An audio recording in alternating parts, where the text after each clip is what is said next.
What do you do with a defective sewer pipe that runs deep and under a driveway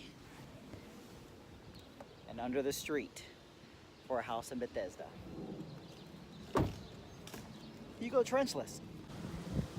This beautiful home here has a main sanitary sewer line that's in that garage. Well, that everything comes down and into the garage and then exits under all of this as it heads towards the street.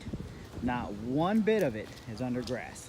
You got concrete, you got retention wall, you got apron, not to mention asphalt. Not to worry, we got this with no dig. What does that mean? You'll see.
What you just witnessed was the installation of a no-dig lateral liner into this entire sewer line. And what's going to end up happening is that liner, once inside that sewer, is going to stick around with an ambient time of about 5 to 7 hours, depending on temperature. And this being a beautiful day, should be closer to the 5-hour timeline. And once everything cures, we're going to go ahead and remove the bladder or balloon, which is what got it into place.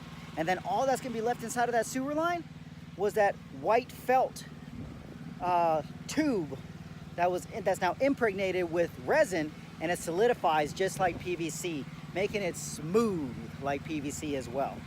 And that's what's going to renew this entire sewer line, which again is located under all of this, woo, and all of that, without sticking a single shovel into the ground. Not one. Awesome. And that's the power of the trenchless and no-dig technologies of Freedom Plumbers. Booyah! I hope you enjoyed the video. Please like it, smash that like button, subscribe, share it. Go ahead and spread it out. Hope you enjoyed the video. Catch you on the next one. Freedom Plumbers, got a leak, we'll take